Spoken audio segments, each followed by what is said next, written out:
Jesus, groot beamal, sterke verlosser, magtige Heer en Heiland Immanuel. God is met ons, reddende Here, lewende woord. Goeiedag. Prof Koenig het gister daarop gewys hoe Matteus gedeeltes uit die Ou Testament sien as vervulling van 'n profesie, selfs al is dit nie oorspronklike profesie nie, solank daar net 'n punt van ooreenkoms is. In die geval van Judas se verraad en Jeremia of dalk Sagaria se vertellings is daar net 2 punte van ooreenkoms: die 30 stukke silwer en die geld wat teruggegee word.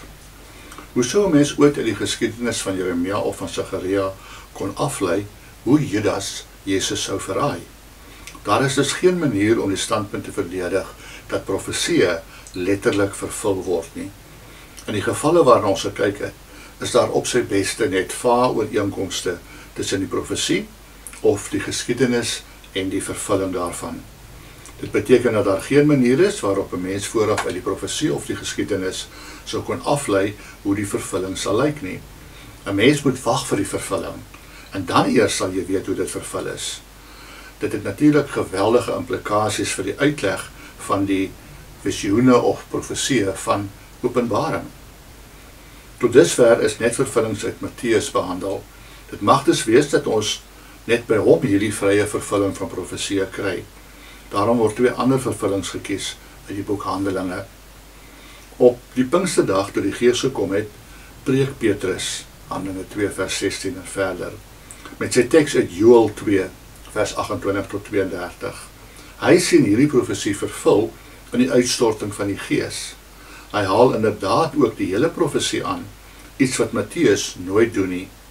Matteus haal net die deel aan wat volgens hom vervul is. Die profesie Joël gaan oor die koms van die Gees. Dit sal gepaard gaan met baie opvallende verskynsels. Seuns en dogters profeteer, bejaardes droom, jongmans sien visioene, tekens in die hemel en op die aarde, bloed, vuur, rookwolke, sonsverduistering, 'n bloedrooi maan. Is hierdie profesie nou letterlik vervul in die koms van die Gees? Wel, geen een van die opsienbare en natuurverskynsels is vervul nie, en ook niks van die oorlogssimbole, bloed, vuur en rookwolke nie. Op die Pinksterdag self, die geleentheid waarin Petrus die vervulling van Joël sien, kry ons net die koms van die Gees, wat inderdaad deel van die profesie is. Later was daar natuurlik wel mense wat geprofeteer het en visioene gesien het, maar dis nie die punt wat Petrus maak nie. Hy sê nie met die uitstorting van die Gees is begin met die vervulling van die profesie van Joël en dat die ander dinge later geleidelik sou volg nie. Die uitstorting is volgens hom sonder meer die vervulling. Ons het dieselfde situasie dus as by Matteus. Daar is 1 punt van ooreenkoms en dis vir Petrus genoeg om dit aan te kondig as die vervulling van die profesie van Joël, wat hy in sy volle omvang aanhaal. Maar ons sal nooit eers naaste by die profesie kon aflei hoe dit vervul sou word nie. Kom ons bid saam.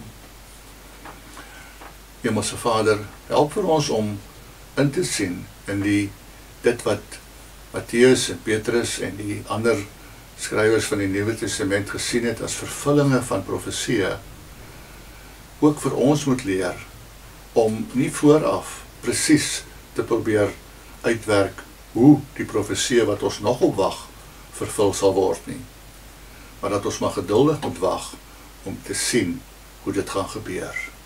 In Jesus se naam. Amen.